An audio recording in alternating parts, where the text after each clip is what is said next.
na Panginoong Jesucristo, isang mapagpalang gabi sa bawat isa.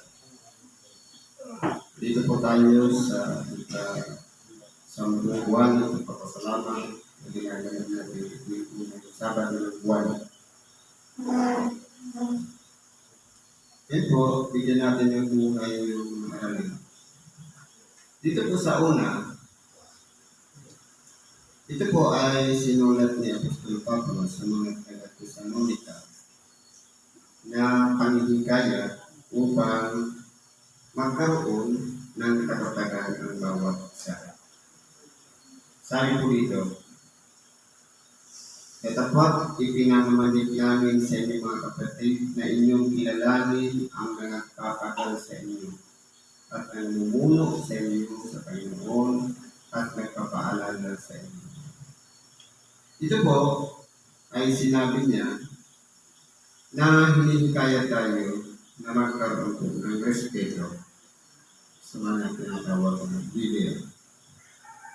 Sabi dito, namumuno sa inyo sa Panginoon. Kasi po, bawat paglilingkuran o samahan man o pagkakapatiran, meron po siyang naglilig. Na kumbaga, may mga tao, may tagapagpasunod at mayroong sumusunod.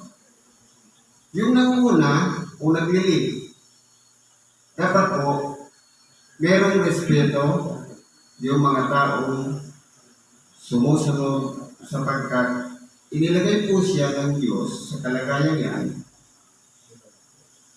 dahil meron ding pamantayan upang ilagay siya dyan. At kinakailangan ang respeto, lalong-lalo na yung mga nasa mababang kalagayan. Sabi dito, inyong lubos na pagmamahalin sila sa pag-ibig. Dahil sa kanilang gawa, magkaroon kayo ng kapayapaan. Ito po ang pinakahanap ng lahat, ang magkaroon tayo ng kapanatagan ng ating mga kaluluwa.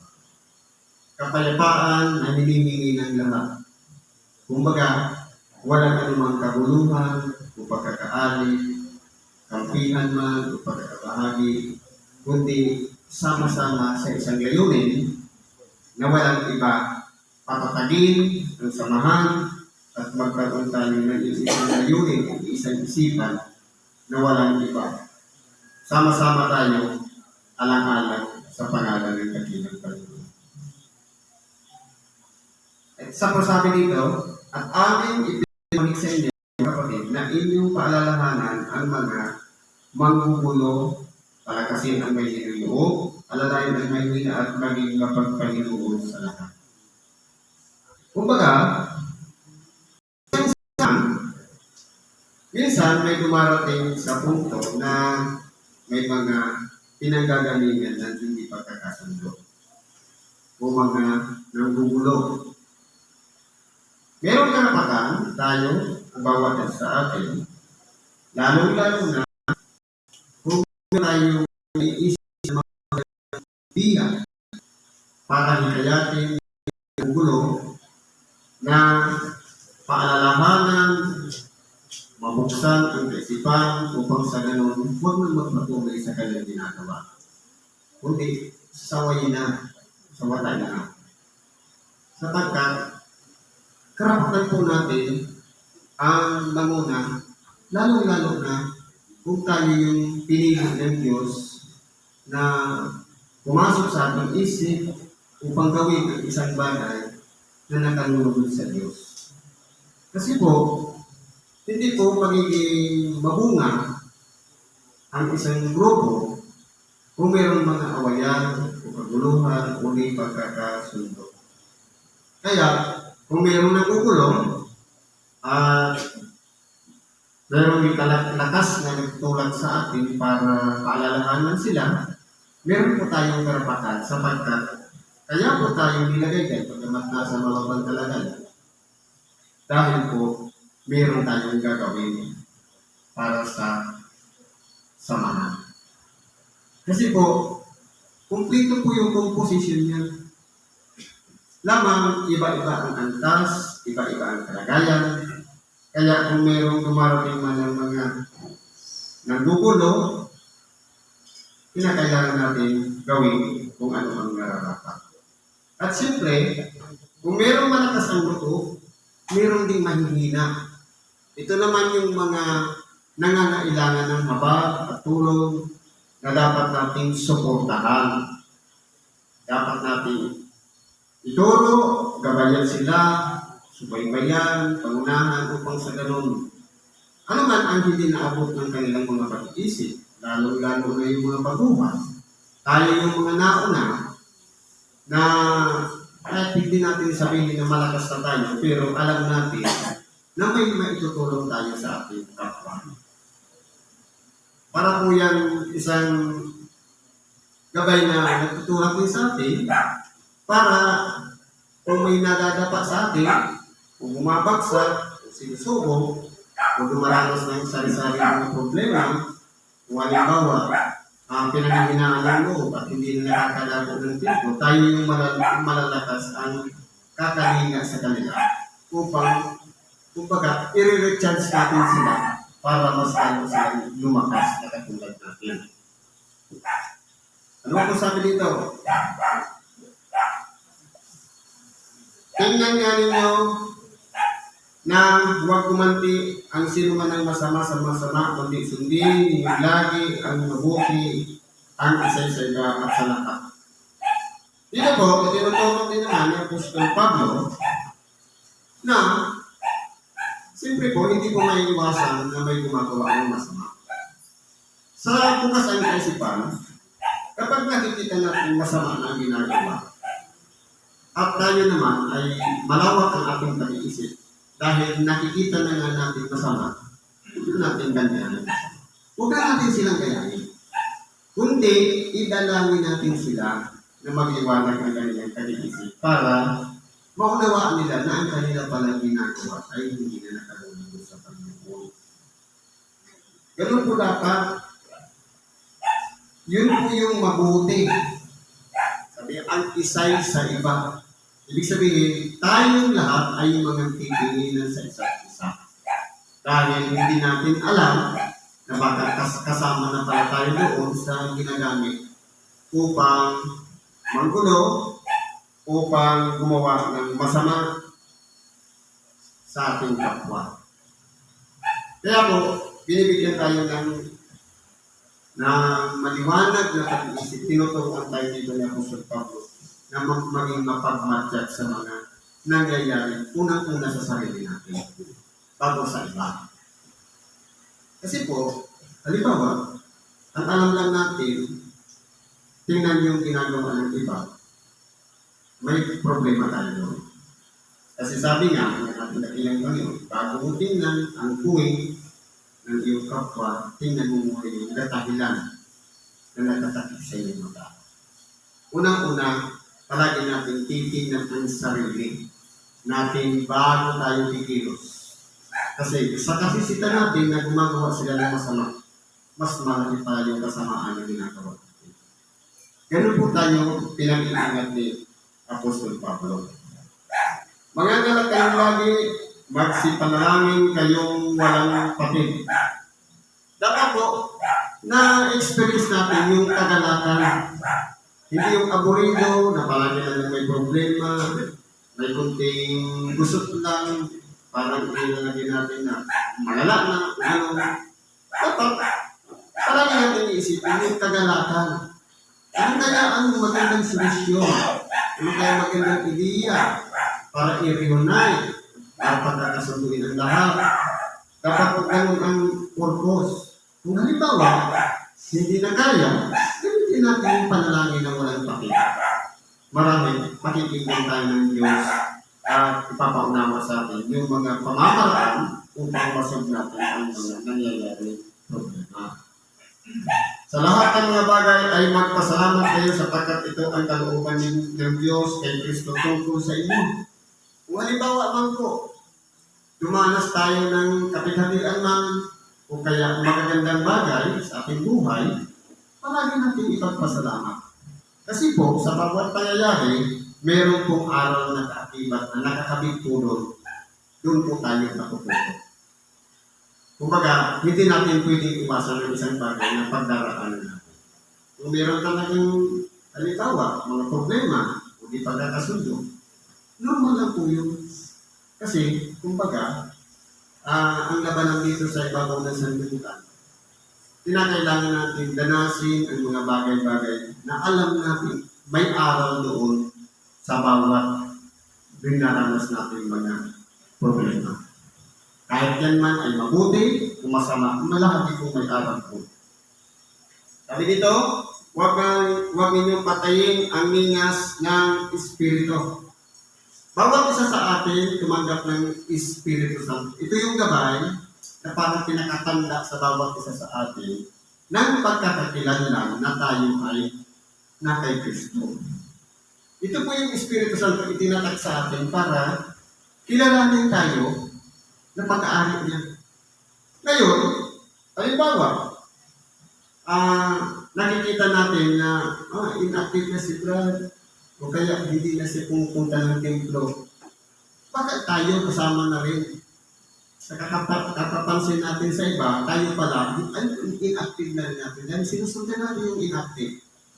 Kaya, sabi niya, huwag natin patayin yung ningas. Habang lumilingas pa yan, papakalagin natin lalo, dapat mas lalo natin tayong productive at tayo ang pinagagalingan ng ningas na yan. Hindi yung nakikiningas lang tayo sa iba. Sabi dito, huwag ninyong hamakin ang mga panghuhula. Kung halimbawa, mayroong mga prophecy na ibinibigay sa atin, lalo-lalo na yung mga kapalwatigan, huwag natin hamakin, irespeto natin. Dahil tanuban ng Diyos. Subukin ninyo ang lahat ng mga bagay, ingatan ninyo ang mabuti. Ito po yung nakukuha natin sa pabalik-balik natin sa templo. Siyempre, hindi lahat ng nangangaraw dito sa unahan, mabubuti yung sinasabi. Meron din doon na kinakailangan natin pipiliin yung mga mabubuting bagay. Kasi po, kumbaga, sa pagkain, kapag pinihain sa atin ang isang pagkain, hindi lahat pwede mong lunukin. Meron doon, itatabi mo na baka tinik pala yun, o kaya buto, kinakailangan pipiliin mo yung mga bagay na pwede mong nguyain, na hindi masasaktan ng ngipin, o kaya matitinik man ang lalamunan. Kumbaga, pag hindi pwedeng lunukin, hindi natin ipasok sa bibig. Sa daanan pa lang, iwaksik na natin. Para, minsan, hindi na tayo masaktan. Ito po yung sinasabing pag-iingat ng mabuti. Layuan ninyo ang bawat anyo ng masama. Ito po, kinakailangan natin palawakin ang ating pag-iisip kung paano natin makikilala ang tinatawag na masama. Ang mga bagay na hindi sumasang-ayon sa kabutihan, ito po ay masama. Lalo-lalo na kung ang nagiging bunga nito ay sumasamulat sa mga aral na ipinapahayag sa mga banal na kasulatan. Tayo po mismo ang nakaunawa ito. Kaya, kung halimbawa may kabaybayan ng Espiritu Santo, madali pong kilalanin yung masama. Kaya, pwede natin iwasan at pwede natin layuan. Ngayon, ito po ang pinakamaganda. At patapanan kayong lubos ng Diyos din ang kapayapaan at ang inyong Espiritu at kanilang katawan ay ingatan buo. Ibig ko pala sabihin, hindi lang yung Espiritu na kasama ng Espiritu gumagabay sa atin, pati pala kaluluwa natin. Ito yung tinatawag natin kamalayan. Ito yung parang kung titignan natin, ito yung tinuturuan natin.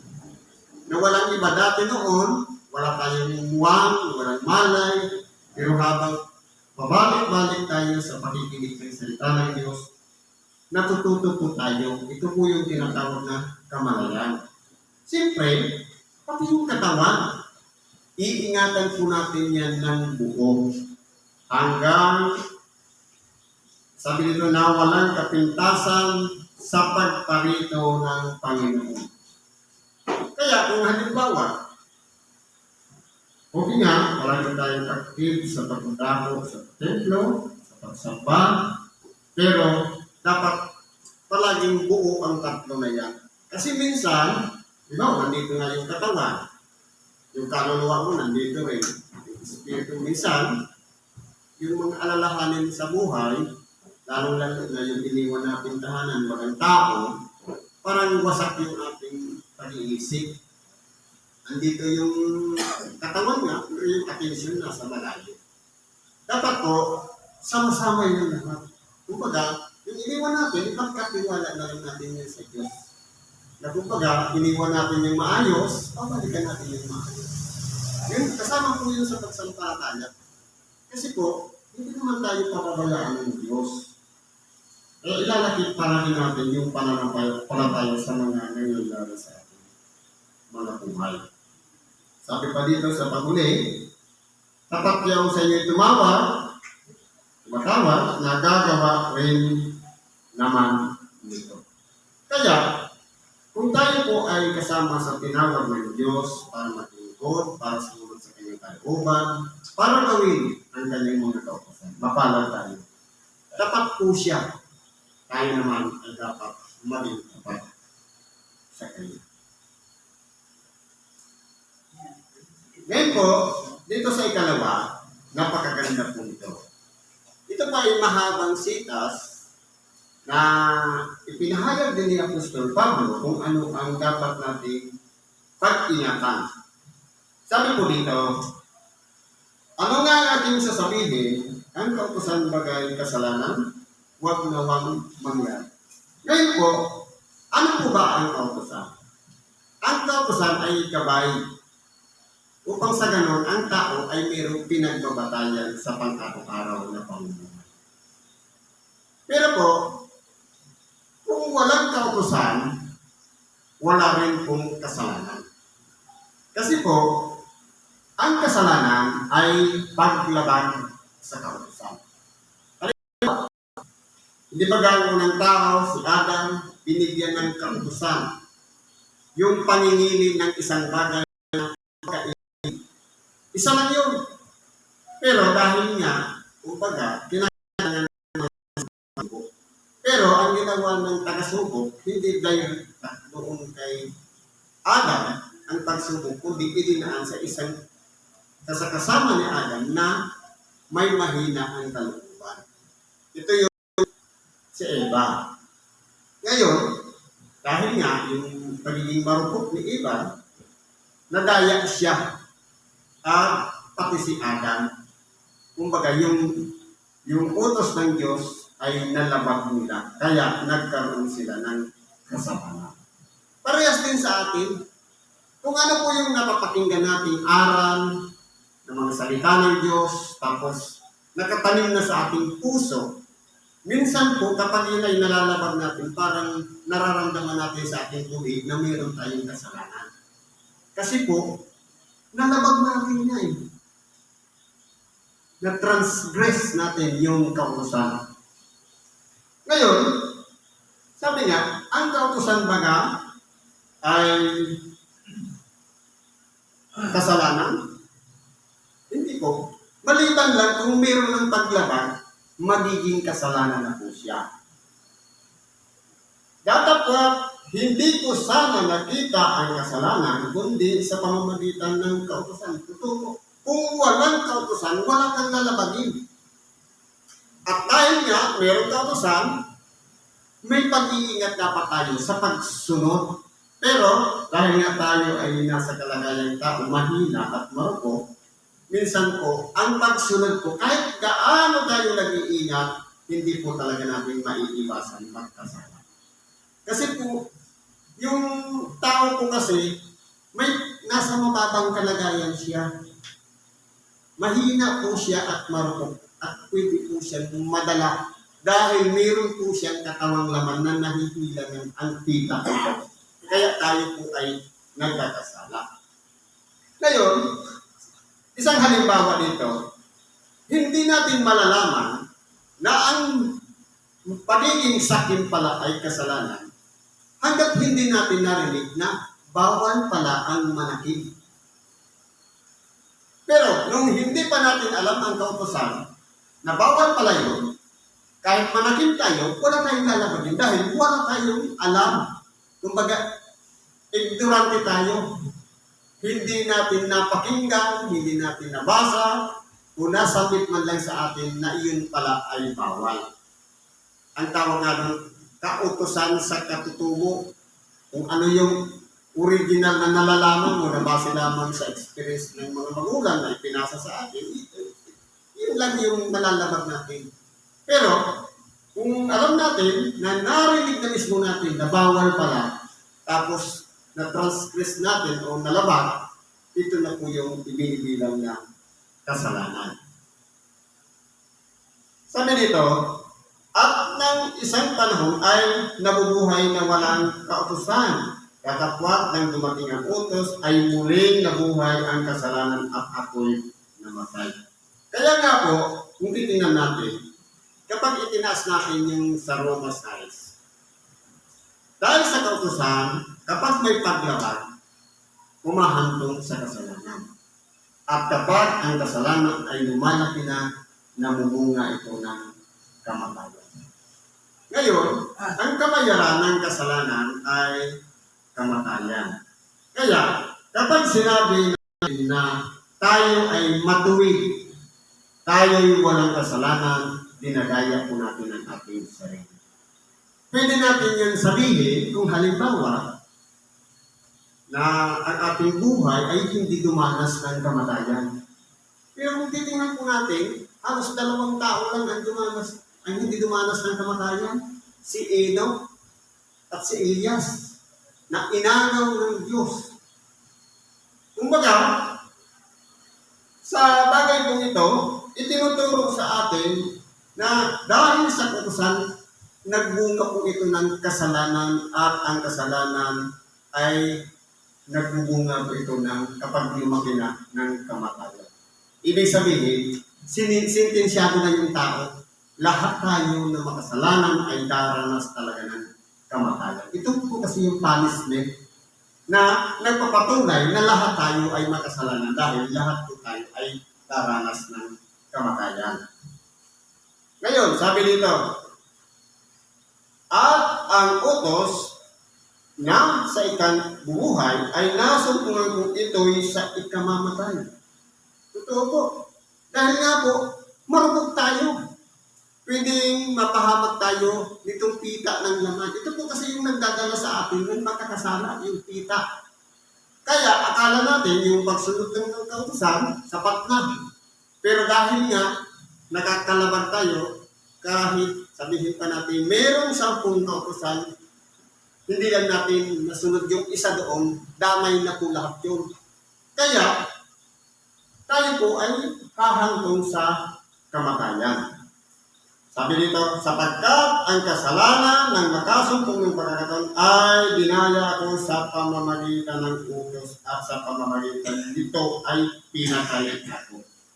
Totoo po, dahil po sa kamalayan natin at sa kaalaman natin, dahil sa paglabag, ito po ang pumatay sa atin. Ang kamatayan, tinatawag ito, paghiwalay. Kaya sabi niya, ang unang kamatayan, ito yung pagkahiwalay ng ating kaluluwa sa ating katawang laman. Ngayon, kung mangyari na sa atin na lahat tayo ay mamamatay, ang importante po, mayroon tayong pag-asa. Na, nung makilala natin si Kristo, sumampalataya tayo sa Kanya, sinunod natin ang Kanyang mga aral, umaasa tayo na sa Kanyang pagbabalik, meron tayong tatamuhin gantimpala para sa Kanya.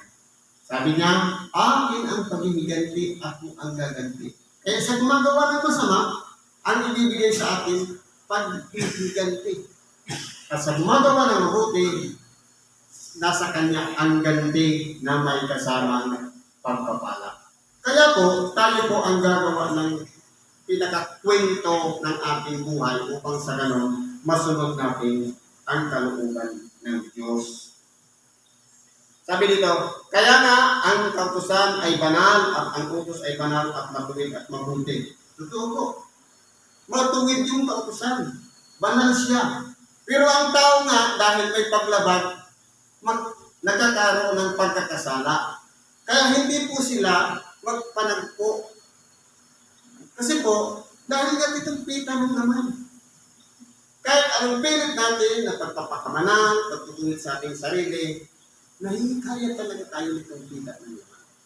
Kaya, kahit sabihin natin ang kautusan ay banal, tayo po ay makasalanan, hindi po natin mapiperfect ang pagsunod sa mga kautusan.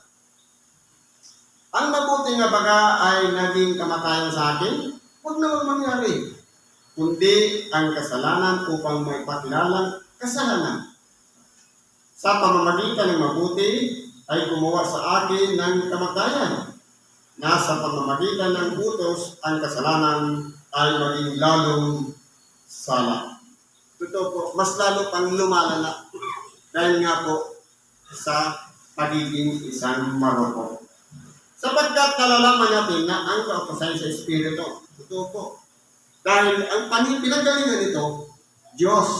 Ang Diyos Espiritu. Tayo po nasa laman. Kung yun yung unang mga nilikha ng Diyos, ang naging kalaban ng Diyos, Satanas, bagamat Espiritu na ang kanyang kalagayan, pero nagkasala pa rin. Dahil po sa katakasan na parang ipinipantay niya ang kanyang sarili sa Diyos. Ito po yung nag-udyok para yung sarili na yung sobrang paghahanap na ipantay ang sarili sa Diyos, nagkakasala na pala si Satanas. Kaya, kumbaga, ang naging kalagayan, naging kaaway sa ngayon ng Diyos. Sapagkat yung utos na dapat sana susunod sa Diyos na makapangyarihan sa lahat, pero meron na kung ginawang pagsuway. Kaya sa langit pa lang, meron ng paglaban. Dito sa tao, yung unang tao naman ang nagkaroon ng paglaban. Ngayon, ang kautusan sa Espiritu, pero tayo po nasa laman. Kaya ngayon, merong problema sa pagsunod.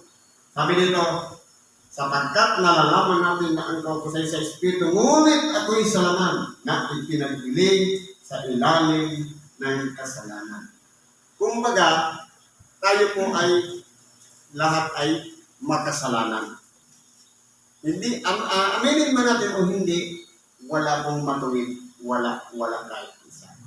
Kahit sabihin natin, iniingatan natin ang sarili, sa pagsunod, sa pagiging isang matuwid, pa rin ito ang magiging kalagayan muna. Kinakailangan muna natin hanapin ang presensya ng Diyos sa ating buhay bago tayo gumawa ng mabuti. Kasi po, titingnan natin, kahit anong gawa natin makabutihan sa ating kapwa, sa ating sarili man, o sa ating Diyos, kapag hindi natin siya kasama sa paggawa nito,